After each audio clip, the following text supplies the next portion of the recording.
In a quiet corner of Willow Ridge Mall, a soft-spoken stylist kept to himself, building a life of calm routine and quiet excellence.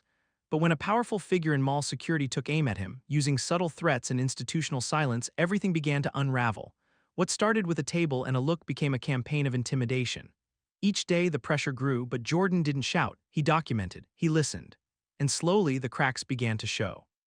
As allies emerged and hidden victims stepped forward, the truth could no longer be buried. What unfolded wasn't just about one man, it was about a system that protected him for far too long. He wasn't looking for revenge, he was looking for change, and he might have started something bigger than even he expected. Would you have done the same in his shoes? Comment your thoughts below, and if you're ready for more stories that speak truth to power, don't forget to like and subscribe. Jordan Ruiz never liked drawing attention to himself. That's what made the tiny corner booth at Willow Ridge Mall feel like home. It sat tucked between a smoothie bar and a custom phone case kiosk, with soft lights and a sleek mirror framed in white oak. A curling iron rested beside a row of labeled skincare bottles, and a small speaker quietly played jazz or ambient pop. It wasn't glamorous, but it was his and he had earned it. Each morning, he arrived 15 minutes before opening. He'd unlock the sliding glass, pull down the short chain gate, and wipe down every surface. At 34, Jordan was precise with everything: the way he folded the towels, the symmetrical arrangement of products, the sharp pleat of his gray slacks. Presentation mattered, not just for clients but for himself. He'd fought hard to feel safe in his own skin, and part of that safety came from routine, from showing up polished and prepared. By 10:30, Mrs. Langford had arrived. She always did on Tuesdays. 81 years old and still wearing red lipstick, she called Jordan her little miracle worker. He trimmed her bob just the way she liked it, spritzed her with lilac mist, and gently rubbed moisturizer into her sun-spotted cheeks. She told him about her late husband, her dogs, and her suspicion that her daughter-in-law was hiding jewelry. Jordan smiled, nodded, and listened like she was royalty. She tipped in cash, always folded into a tissue. By noon, the mall buzzed. Teenagers clustered in food court booths, walking past with boba teas and branded tote bags. Security guards walked their laps in dark navy uniforms, half bored, half annoyed. Jordan knew most of them. The younger ones, mostly college students or new hires, nodded at him. One had even asked for skincare advice once, bashfully, but the head of security was different, Mike Braddock. Ex-cop, tall, always squinting like everyone was lying to him. Jordan had seen him around plenty, but they hadn't interacted much. Mike seemed to orbit places like his with a kind of disdain, not overt but unmistakable. His gaze would linger too long. He never returned a hello. And once, when Jordan had offered a complimentary skin sample to a nearby customer, Mike had walked by and muttered, "This place is turning into a joke." Jordan hadn't responded then. He wasn't naive. He'd learned long ago that some things weren't worth engaging. But the way Mike's eyes lingered that day unsettled him. It was the kind of look that made your spine stiffen, like something was waiting behind it. Still, Jordan went about his work. A young couple came by for a walk-in. She wanted soft waves for a date night, and he asked if Jordan had beard balm. They left smiling. Jordan cleaned the seat and reset his tools. Routine, peace, control. At 4, he texted his sister, Lanny, as he always did. She lived 2 towns over with her wife and their toddler, Mina. Lanny worked in real estate and worried about him constantly, too much, really. Jordan told her the truth. Work was fine, business steady, clients kind. He didn't mention the heavy look from the security chief. It didn't seem worth it. He was wiping down his mirror when it happened. Mike Braddock stopped at the front of the booth, arms crossed. For a long moment he didn't speak, just stared. Jordan turned, keeping his tone light. "Good afternoon, everything all right?" Mike didn't smile. "You got a permit for that table?" Jordan blinked. "This one?" He gestured at the short display table in front, where he kept a rotating rack of sample-sized conditioners and flyers for his weekend grooming sessions. "Yeah, approved through mall management when I signed my lease. It's part of my rental space." "Doesn't look like it." Mike stepped closer. "And you're blocking the walkway. That violates fire code." Jordan's heartbeat ticked up, but he kept his voice calm. "I can pull up the lease details if you'd like. I emailed with Kendra from leasing about the layout. It was cleared." Mike smirked, but there was no humor in it. "I'm not gonna argue about safety with you, all right? Move it back or I'll do it for you."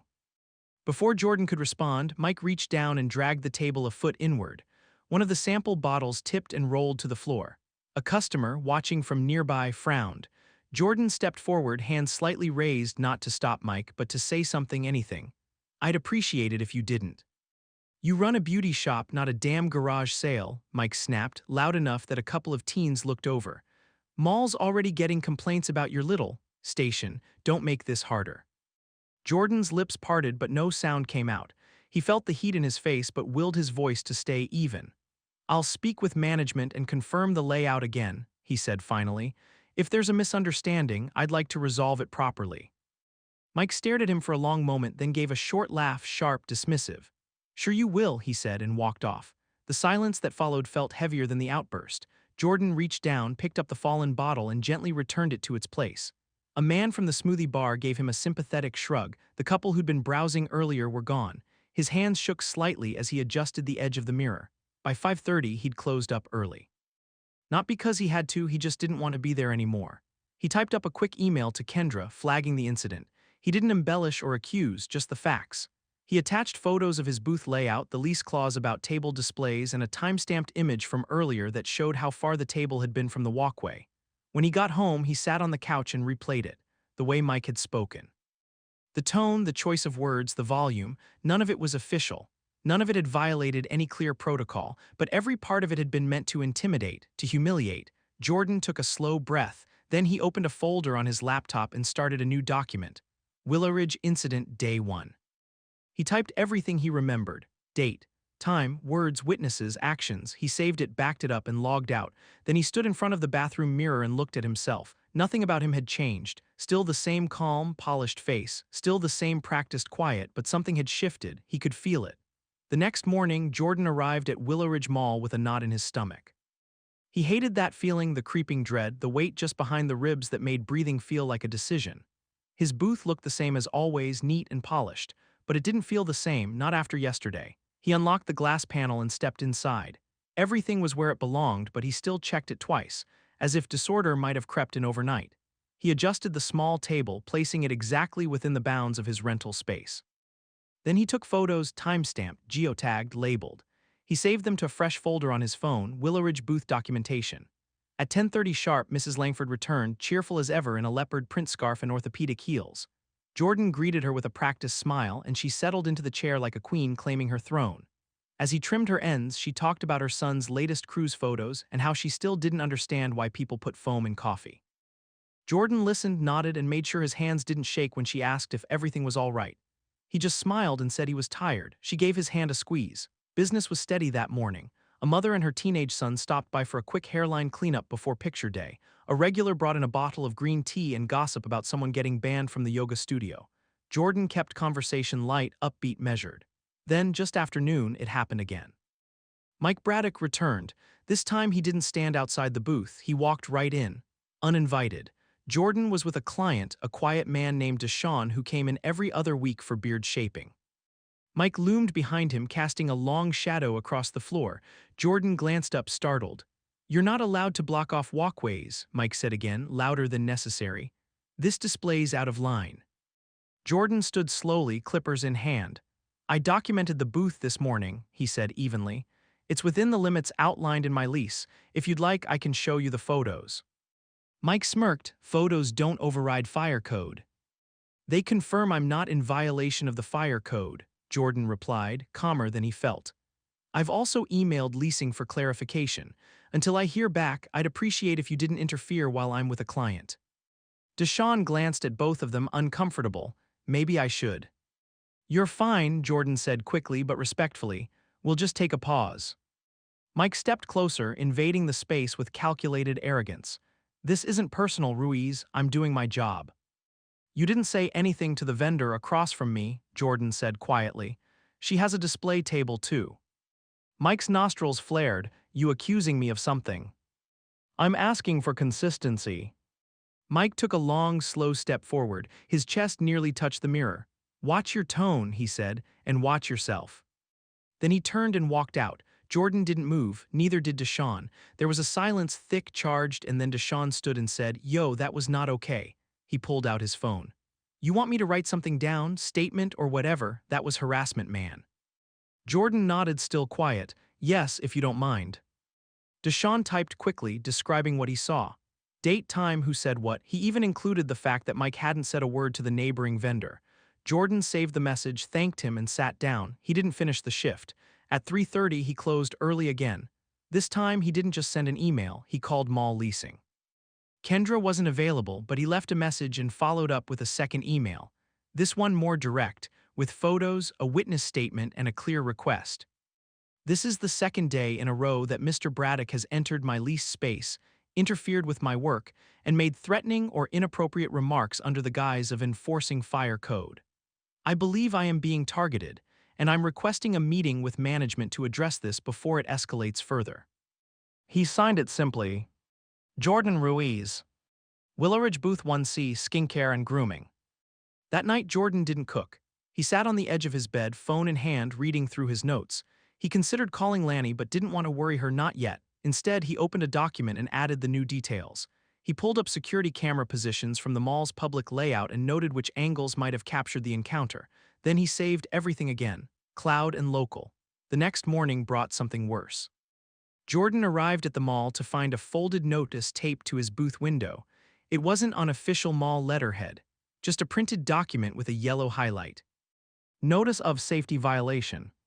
Per review by security staff, your booth display does not meet current fire lane guidelines. You are instructed to immediately remove any furniture or product within 2 feet of walkway limits. Failure to comply may result in temporary closure. No signature, no date, just the typed name. M. Braddock, head of security. Jordan read it 3 times, then without touching the note he took a photo, then a video slowly panning from the booth to the surroundings. Other booths had tables, other kiosks had chairs that jutted further than his. A soap vendor 2 aisles down had a whole display tree in the walkway. Jordan walked there and filmed that too. Then he walked to mall leasing. Kendra was there and she wasn't happy. As soon as he showed her the notice, her eyes narrowed. "This isn't a valid document," she said. "Security has no authority to issue compliance violations without going through us. That's not how it works." Jordan nodded. "I thought so, but this isn't just about a table." Kendra looked at him. Something shifted in her expression from annoyance to concern. "You think he's targeting you?" "I know he is." She sat back in her chair. "Do you have anything else?" Jordan opened his phone and showed her the documentation. The photos, the witness statement, the 2 emails, the time stamps, the video from that morning. Kendra exhaled. "Okay," she said finally. "Let me talk to facilities and operations. You're not the only one who's raised concerns about Braddock, but this is concrete." He left leasing that day with an assurance someone would follow up officially, but Jordan knew better than to assume that meant anything right away. The mall was a machine that looked polished and polite on the surface, but he'd seen what happened when people like him raised complaints, the slow shuffle, the careful language, the quiet deflection. Still, he had started something now, and more importantly, he had proof. That night, he added new folders to his laptop. One was labeled evidence. Another witnesses, a third Braddock pattern. He didn't know where this was headed, not yet, but the routine had cracked, and behind it something rotten was showing. Willowridge Mall had always been filled with noise, footsteps echoing off tile, teenagers laughing too loud near the pretzel stand, the low hum of a fountain in the central court. But after the 3rd day of tension, it was the silence that followed Jordan around. No one said anything outright. No signs, no warnings, no more fake notices taped to his booth, but something had changed. People glanced away when he passed. A few vendors who usually exchanged warm nods barely looked up from their phones. The smoothie bar guy, usually quick with a joke or wave, offered a short hello and quickly ducked into the back. Jordan noticed it all. He didn't blame them. He knew how these things worked. People wanted to avoid trouble, especially when it came in the form of a mall security chief who still carried himself like he was armed and above everyone. He hadn't seen Mike Braddock since the morning he brought the fake notice. Not in person, but Jordan could feel him. Somewhere watching, somewhere behind the cameras or tucked in an office with old carpeting and a monitor wall. And just knowing that was enough to make Jordan's shoulders tense as he worked. He stayed sharp, sharper than ever.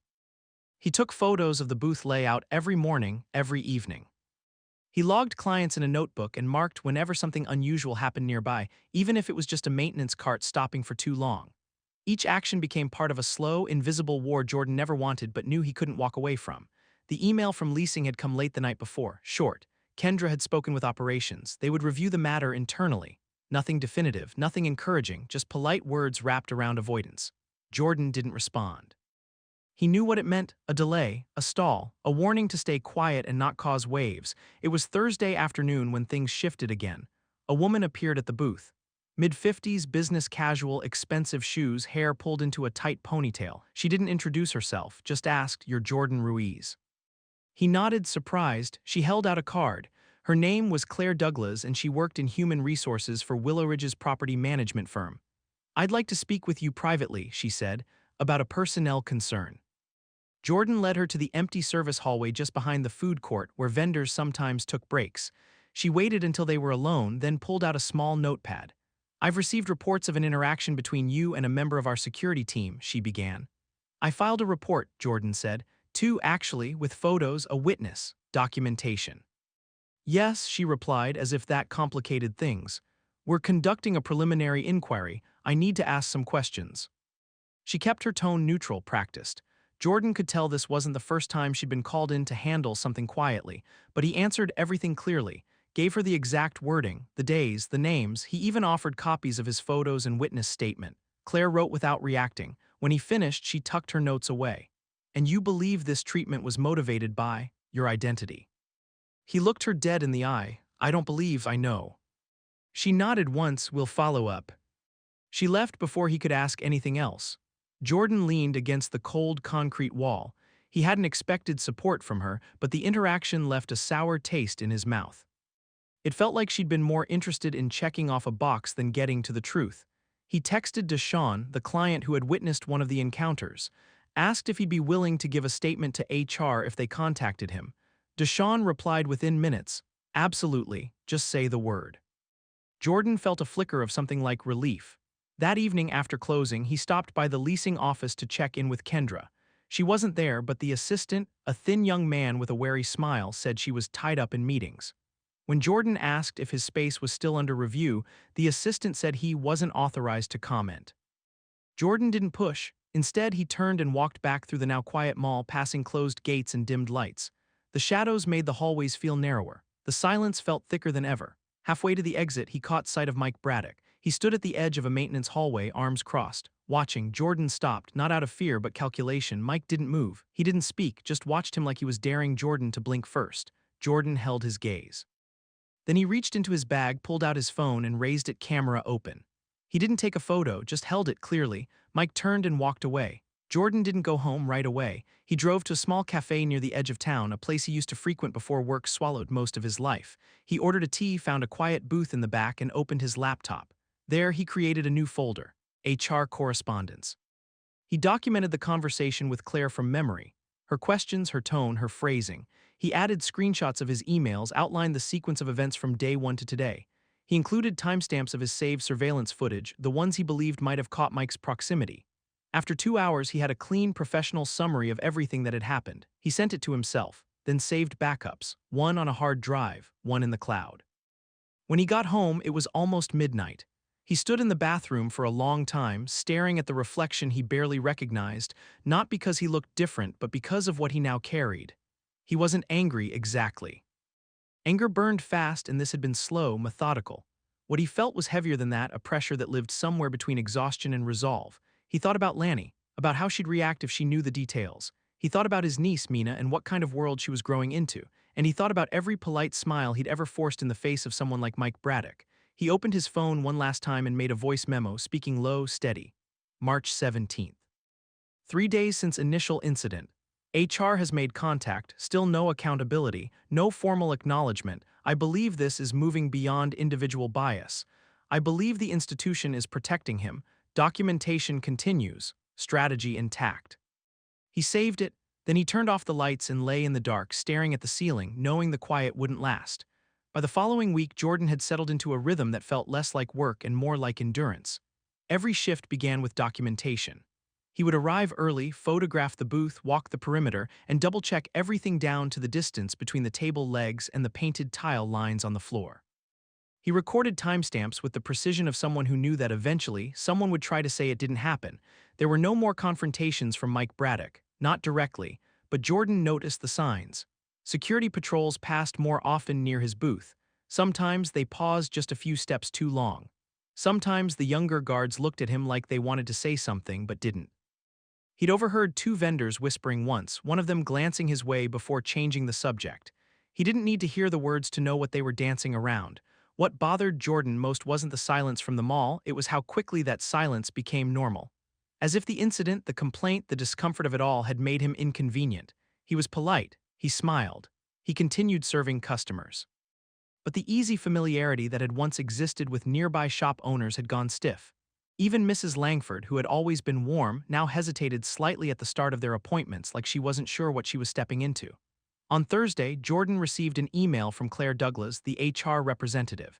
It was short and formal. The inquiry was still in progress. No further information could be shared at this time. He stared at the message for a full minute before closing his laptop. He had done everything right: timely documentation, witnesses, a calm demeanor, a clean record, but the system, as always, moved slowly and never in a straight line. Later that day, while organizing his product shelf, a stranger approached his booth. She was tall, wearing a blazer over a blue dress shirt, holding a leather notebook in one hand and a takeaway coffee in the other. Her hair was short and slicked back. Sharp eyes, but not unkind. "You Jordan Ruiz?" she asked. He nodded, cautious. "I'm Dana Ward. I consult with Equality Access, nonprofit legal watchdog. Heard about your situation. Mind if we talk?" Jordan glanced around. "How did you?" "Friend of a friend. One of your clients mentioned the incident to a colleague of mine. It made its way through our network." Jordan didn't know whether to feel flattered or concerned. "Are you here in an official capacity?" "Not yet," she said. "Right now I'm here to ask if you want help." They stepped into the break corridor behind the vendor kiosks, where the low hum of a vending machine filled the quiet. Dana leaned against the wall, flipped open her notebook, and scanned the first page. "I've reviewed your statements, the witness account, some of your photos. It's solid. But here's the thing: cases like this and environments like this are rarely about a single bad actor. It's about who protects that actor and how long they've been doing it." Jordan folded his arms. "So far, everyone's being very polite and very slow. Which is typical. That's why we step in. If you're interested, we can start compiling a case, real outreach. Press, legal advocacy, support from similar incidents in other malls. You'd be surprised how many." Jordan was silent, then he asked, "Why would you help me?" Dana smiled, but there was a tiredness behind it. "Because this is what we do, and because I've been where you are, different context, same system." He looked at her for a long moment. Something in her tone felt honest. No savior complex, no theatrics, just someone offering clarity. "I'd like to proceed," Jordan said. "Carefully, with documentation." Dana nodded. "Good answer." They exchanged contact information. Dana promised to be discreet, no formal action yet, just gathering. Jordan felt something shift after she left, a sense that the walls around him weren't quite so closed. The next morning, he arrived to find someone waiting near the booth, a younger man in a maintenance uniform, nervous. "Hey," he said quietly, eyes darting. "You don't know me, but I saw what happened last week. Braddock pushing your stuff, raising his voice. I was sweeping near the fountain." "Heard it all." Jordan blinked. "You're sure?" "Yeah," he said. "And I saw you with that woman from HR. Look, I don't want to get involved, but if you need someone to confirm it, I'm around. I do like how he talks to people. You're not the first." Jordan thanked him. He didn't ask for more, just accepted the offer and noted the time. By midday, the mood had shifted again. A customer, a woman in her 40s, one of his regulars, paused before paying. She glanced at him, a little hesitant. "I heard something," she said, "about the security guy giving you trouble." Jordan gave her a tight smile. "There was an incident. It's being addressed." She lowered her voice. "You need anything, statement, support, let me know. You've always been good to me." Jordan's chest tightened, not from pain but something quieter. Gratitude, hope. By closing time, he had logged 2 more casual confirmations from people who had seen or heard things, nothing dramatic. But it was starting to build a pattern, quiet and undeniable. He called Dana that evening and gave her the updates. She was measured but encouraging. Told him it was time to begin outlining a broader timeline, not just what happened to him, but if there were others. Anyone else who had been pressured, harassed, or silenced. That night, Jordan sat at his kitchen table, typing by lamplight. The document was now 15 pages long. He didn't call it a journal anymore. It had become a case file. It included dates, quotes, maps of the mall, staff rosters, email threads. And now, a new section. Potential pattern of abuse, Mike Braddock. He typed slowly, carefully. April Lopez, former candle vendor, removed after repeated code violations. Never returned. Booth cleared with no explanation. Louis D., janitorial staff, heard Braddock refer to a trans teen as it, near the food court entrance. No formal complaint filed. Jordan didn't know if these stories would hold, but they were threads, and he was ready to follow them. As he shut the laptop, the quiet of the apartment felt different this time, not empty, just waiting. Jordan wasn't sure when the air in Willow Ridge Mall had changed, but he could feel it now in the way people paused mid-step around him. No one said anything directly, but conversations hushed when he passed, and security patrols gave him wider space than usual. It wasn't fear exactly. It was recognition, the kind that spreads when someone challenges something people were taught not to see. His booth remained immaculate, products aligned, towels folded tight. Each morning began with photographs and quiet focus, each evening with notes and names and timestamps. It had become more than routine, it was a ritual now, a way of holding his ground without raising his voice. Dana had been checking in regularly. They were building slowly, carefully, connecting with others who had stories to share. Not everyone wanted to go on record yet, but a picture was forming. One of a man who had been allowed to bully, displace, and threaten anyone who didn't fit the mold he believed the mall should cater to. Jordan wasn't the first and likely wouldn't have been the last. What made his story different, Dana said, was the documentation. The fact that Jordan had captured every step, never raising his voice, never breaking protocol. They couldn't twist this into a misunderstanding. His file was airtight. It was late Friday afternoon when something finally cracked in public view. Jordan was with a client, a quiet college student named Marissa who had come in for a brow shaping. She was soft-spoken, polite, clearly nervous the way new clients sometimes were. As Jordan worked, she asked how he had ended up in the beauty business. He told her part of the truth, that he liked precision, liked helping people feel confident. She smiled and said softly that she wanted to study fashion but her parents weren't on board. He offered a quiet word of encouragement, nothing big, just something to let her know she was seen. They were finishing up when Braddock appeared again. No announcement, no radio, just him standing 10 feet away, arms crossed. Jordan didn't flinch, Marissa stiffened. "You've been warned about crowding the walkway," Braddock said loudly. "There's no crowding," Jordan replied without looking away from Marissa. "I've submitted daily photos showing my layout is within the legal limits." Braddock stepped closer. "That's not your call." Marissa turned to Jordan, eyes wide. "Is this normal?" Jordan smiled calm. "I'm sorry, Marissa, one moment." He turned, facing Braddock fully now. There was no anger in his posture, only steadiness. "I've reported every interaction we've had, I've submitted evidence. You have no authority to keep doing this, and if you insist on creating a hostile work environment, I'll involve legal counsel. Right now, you're interrupting business." Braddock took a step forward, jaw tightening. "You think you can hide behind paperwork? I've seen your type before, always playing the victim." Jordan didn't speak. Behind them, two shoppers had paused nearby, pretending to look at phone cases but clearly watching. One of the food court workers was leaning over the counter, eyes narrowed. "Leave," Jordan said quietly. "Now." Braddock's hand twitched at his belt like an old habit, but there was no badge there, no weapon, just the weight of someone used to authority, realizing too late that it no longer worked the same. A voice spoke behind them. "Sir, you need to step back." It was one of the younger guards. New, probably, barely 20, but he looked nervous and firm. "Mr. Ruiz has a right to conduct business without interference. We've been instructed not to escalate without management approval." Braddock turned, stunned. "What did you just say to me?" "I've radioed my supervisor," the guard said. "HR wants reports of any further interaction with Booth 1C sent directly to their office." Braddock stared at him, red rising in his neck. Then he turned back to Jordan. "This isn't over," he said, but it was. Not because Braddock stopped, but because for the first time someone else had spoken. Not a vendor, not a client, someone inside the system. That was new. Jordan returned to Marissa, who had stayed seated the whole time. She looked up at him, uncertain. "You okay?" she asked. He nodded once. "I am now." By the time he finished her appointment, word had already spread. A couple of vendors stopped by, not saying much, but giving him nods that lingered a little longer than usual. The smoothie guy gave him a free drink without comment. Later that evening, Dana called. "You've crossed the threshold," she said. He didn't ask what she meant. "There's no walking it back. This is going public." Jordan stared out his window at the parking lot below, watching the lights reflect off windshields. "You're ready," Dana added. "I don't feel ready." "You don't have to, you just have to keep going." That weekend, two more vendors reached out. One had worked at Willowridge for 6 years and had always kept her head down. She told Dana's team that Braddock once threatened to shut down her booth over a made-up cleaning code. Another, a teenage cashier at a shoe kiosk, had seen him corner a trans girl near the bathrooms last summer. No formal complaints had ever been filed, but the fear in their voices said enough. Jordan added the accounts to the file. It was growing into something real now. Not just evidence, but history recorded and named. Still, he didn't change how he showed up. He worked his shifts, styled hair, advised on skincare, smiled when customers thanked him.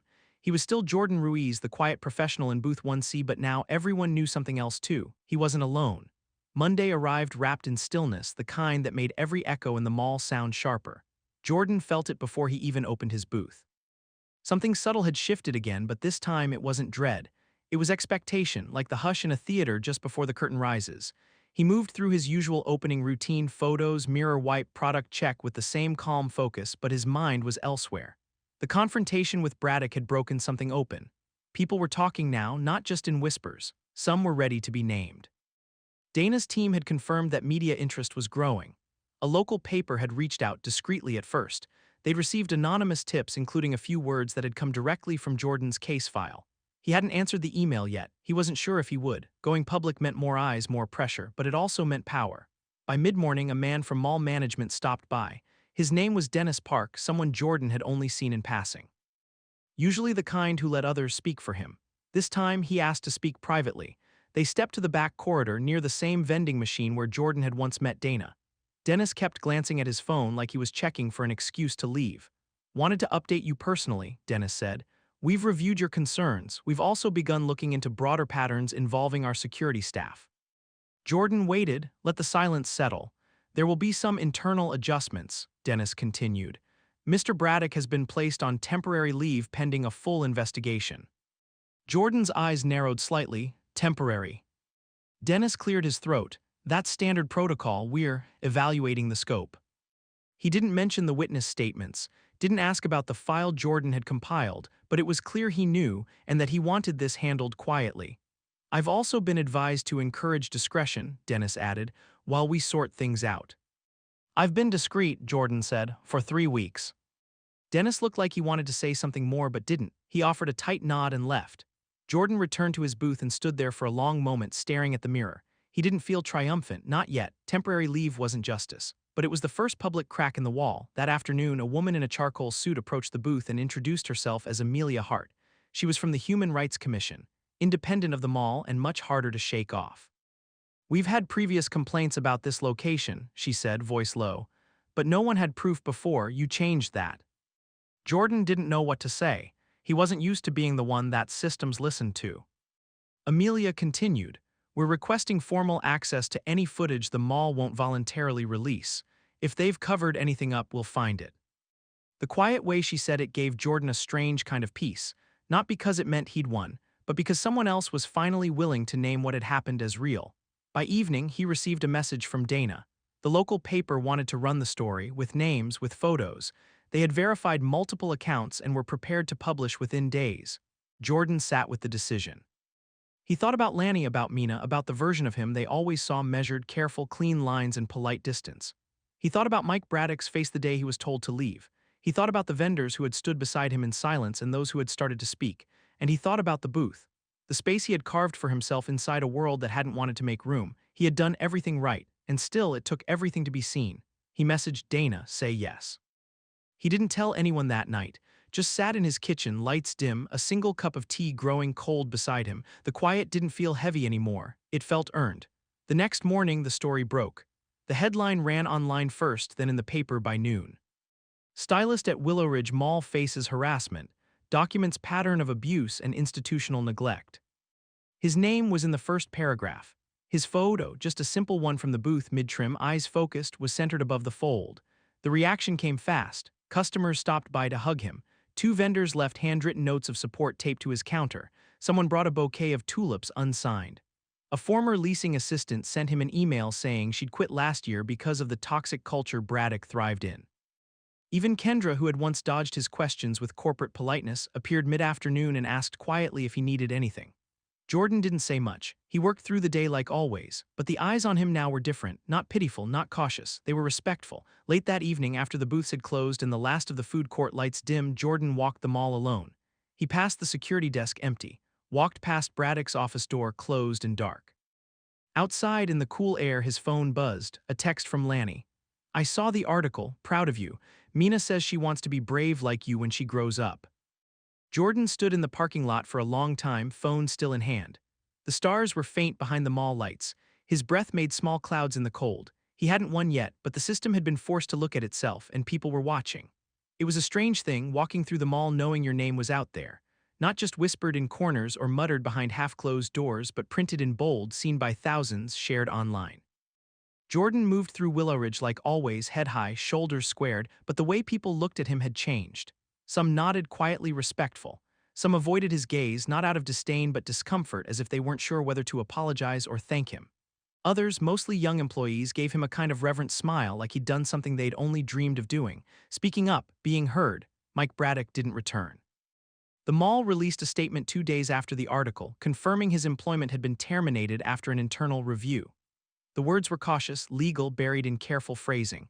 No apology, no admission, but everyone knew what it meant. He was gone. Jordan didn't celebrate. There was no satisfaction in it, not really. Just a quiet relief that settled into his bones. A slow exhale after weeks of holding his breath. Melia from the Human Rights Commission followed up to say they'd uncovered 3 more complaints tied to Braddock over the past 5 years, all dismissed before reaching formal channels. One complainant was a former employee who'd left the job entirely. Another had transferred booths. The third had quit within a week. Jordan added each story to his case file, even though the case was closed now. He didn't know what he was going to do with it, only that it needed to exist. It wasn't about punishing one man. It was about naming a pattern that had gone unnoticed, unchallenged, protected. By the second week after the article, Dana's nonprofit had started hearing from employees at other malls owned by the same management company. A vendor in Nevada, a stylist in Ohio, a gay bookstore owner in Arizona, all with similar stories: quiet discrimination, policy harassment. Security officers stepping just over the line and being shielded when called out. Jordan's case had started something. He didn't ask for the attention, he didn't want the spotlight, but now that it was there, he refused to step out of it. Not until others could speak too. He was invited to a town hall panel on workplace equity. At first, he said no. Then he sat in his apartment, stared at the invitation, and thought of Mina, of her wide, curious eyes and the way she asked questions about everything. So he said yes. He stood in front of a small crowd at a library event space, speaking quietly, steadily about what had happened. Not just the harassment, but the silence that came after. The way institutions smoothed over damage with phrases like policy review and inquiry complete. The way dignity could be taken not with slurs or violence, but with glances, procedures, and shrugs.